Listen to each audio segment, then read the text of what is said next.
Você já ouviu falar da maldição da Estrada 42? Nem todos acreditam, mas dizem que quem transporta aquilo que não deveria nunca chega ao destino. Eu era um homem cético, como a maioria dos caminhoneiros, até aceitar uma carga que ninguém queria, na madrugada mais longa da minha vida. O que enfrentei naquela estrada, nunca saberei se foi real ou uma loucura causada pelo medo. Mas vou contar, e você decide. Meu nome é João Pedro, mas o pessoal da estrada me chama de JP.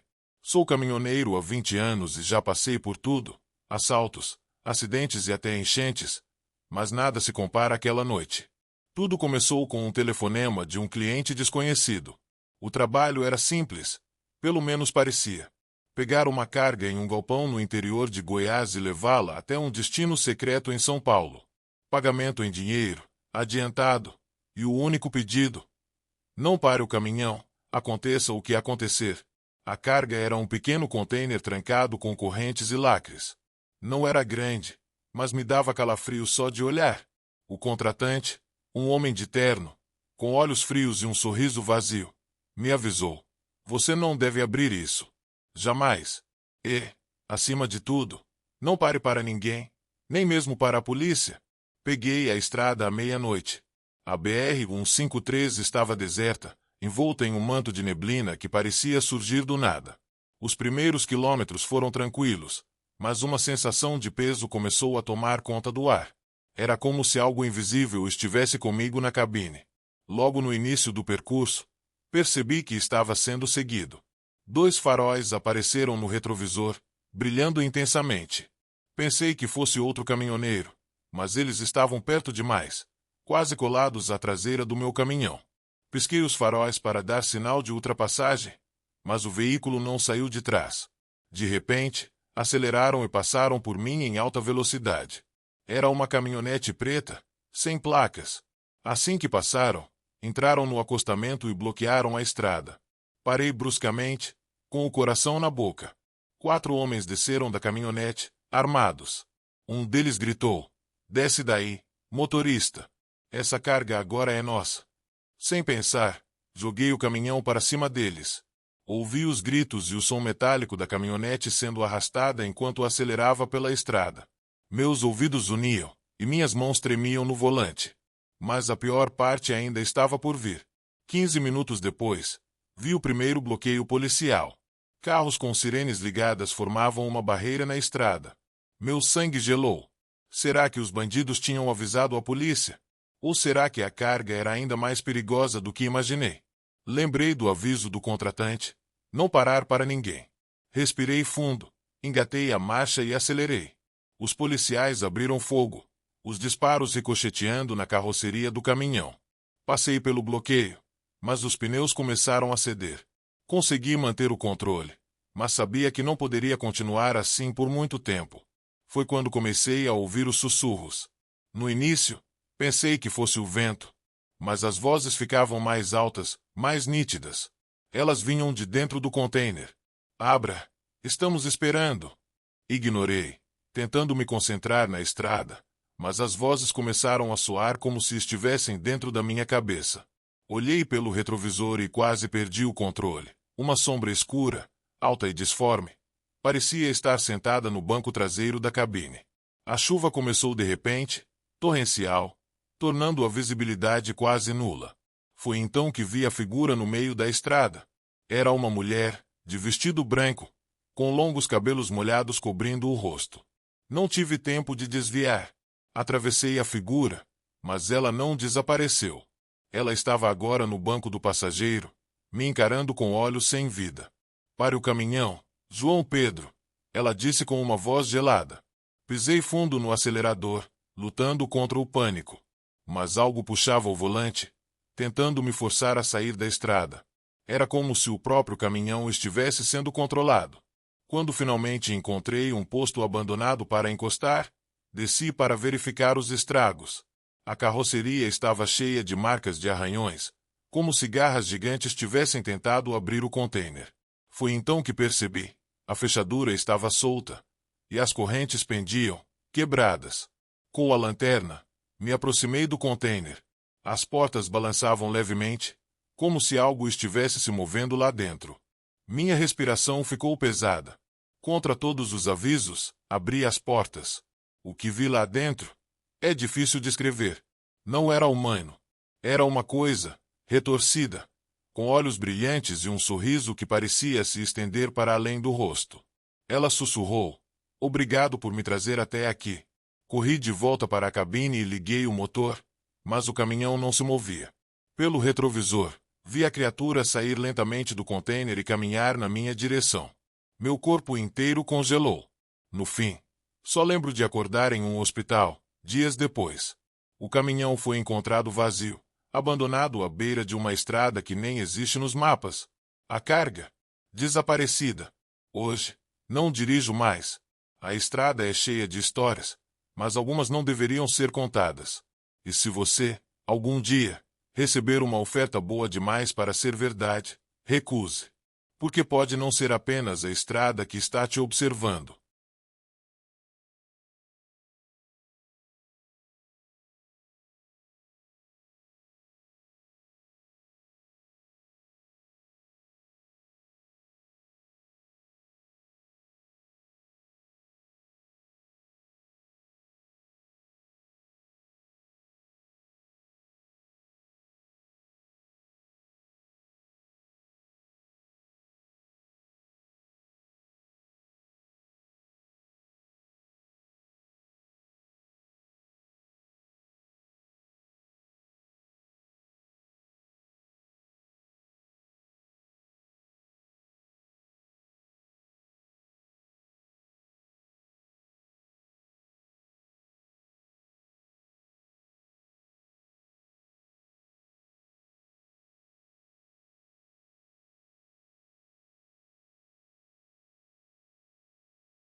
Eu sou caminhoneiro há mais de 15 anos, e como muitos colegas da estrada, já passei por situações difíceis. Acidentes, sustos com animais, até mesmo assaltos. Mas nada me preparou para o que vivi naquela noite. Algo que até hoje me tira o sono. Era uma sexta-feira. Eu estava saindo de São Paulo com uma carga de equipamentos para o interior de Minas Gerais. A viagem estava tranquila até a metade da noite, quando entrei na BR-16, a estrada que já conhecia como a palma da minha mão. A madrugada caiu com a escuridão pesada, e a estrada parecia mais deserta do que nunca. As únicas luzes eram as dos faróis do meu caminhão e o brilho fraco da lua, que mal atravessava as nuvens. Já estava começando a sentir o cansaço bater quando vi um caminhão parado no acostamento, com as luzes apagadas. Era estranho, pois não havia nenhum posto de gasolina ou cidade por perto. Resolvi reduzir a velocidade e dar uma olhada. Afinal, se fosse algum caminhoneiro em apuros, eu poderia ajudar. Quando parei ao lado do caminhão, não vi ninguém. O veículo estava completamente parado, mas havia uma sensação estranha no ar, como se o ambiente estivesse mais denso. O vento estava forte, soprando com uma intensidade incomum, e um frio estranho começava a tomar conta do meu corpo. Meu instinto me dizia para seguir viagem, mas a curiosidade me fez descer do caminhão. Ao me aproximar do caminhão parado, vi que a porta estava entreaberta. Um silêncio mortal tomava conta da cena. Olhei para dentro, mas não vi ninguém. A cabine estava vazia, exceto por algumas manchas de terra no banco do motorista e o rádio, que estava ligado, mas com a sintonia errada, fazendo um som abafado, como se estivesse captando algo além da frequência normal. Meu corpo ficou tenso. Algo não estava certo. Voltei para o meu caminhão rapidamente e foi quando percebi que o farol dianteiro do meu caminhão começou a falhar. Vai passar, pensei, tentando ignorar a sensação incômoda de estar sendo observado. Mas antes que pudesse entrar, ouvi o som de passos leves atrás de mim. O chão de terra estava coberto por uma camada fina de poeira, e não havia marcas de pneus. Mas os passos eram nítidos, como se alguém estivesse caminhando bem atrás de mim, sem fazer barulho, mas ao mesmo tempo inconfundível. Virei-me com um salto. Não havia ninguém. O coração começou a bater forte. A sensação de que havia algo, ou alguém, me observando se intensificou. Tentei abrir a porta do caminhão, mas a chave estava falhando. O som dos passos aumentava, agora seguidos por uma respiração abafada. Quase como se alguém estivesse tentando me alcançar. Eu sentia um arrepio percorrendo toda a minha espinha. E então, o som parou. Fui tomar coragem para entrar no caminhão, mas antes que eu pudesse dar mais um passo, ouvi um grito. Um grito estridente, vindo de longe, e ecoando na imensidão da estrada deserta. Não era um grito normal. Era agudo e desesperado, como o grito de alguém que estava sendo puxado para o abismo. Meu corpo inteiro congelou. O som vinha de dentro da floresta que cercava a estrada. De repente, a porta do caminhão se fechou sozinha, com um estrondo. Eu quase caí para trás. Corri para a cabine, liguei o motor e acelerei, sem nem olhar para trás. Os gritos continuaram a ecoar, agora se misturando com o som de algo batendo contra o caminhão. Senti como se algo estivesse tentando me alcançar. Porém, ao olhar pelo retrovisor, vi algo que nunca vou conseguir esquecer. Uma figura, toda encapuzada, com um manto escuro que cobria seu corpo, corria pela estrada, acompanhando o caminhão. Seus pés não tocavam o chão. Ela estava correndo, flutuando. Seus olhos estavam fixos em mim, refletindo uma luz estranha, que parecia vir do fundo da noite. O medo tomou conta de mim de uma maneira que eu nunca tinha experimentado. Minha visão ficou turva, e foi quando eu quase perdi a consciência. O rádio, que estava desligado, começou a tocar novamente, dessa vez uma melodia baixa, como se estivesse vindo de um funeral. Olhei para o espelho retrovisor e a figura desapareceu. Mas o sentimento de que algo estava me perseguindo continuava. Eu não sabia mais o que era real e o que era apenas o medo me controlando. Dirigi mais de 200 quilômetros sem parar, até finalmente encontrar um posto de gasolina. Entrei lá, e o frentista me olhou com uma expressão estranha. Ele perguntou o que eu estava fazendo ali tão tarde. Eu só consegui responder: fui perseguido por algo que não era humano. O frentista, então, se inclinou para a frente, com um olhar grave.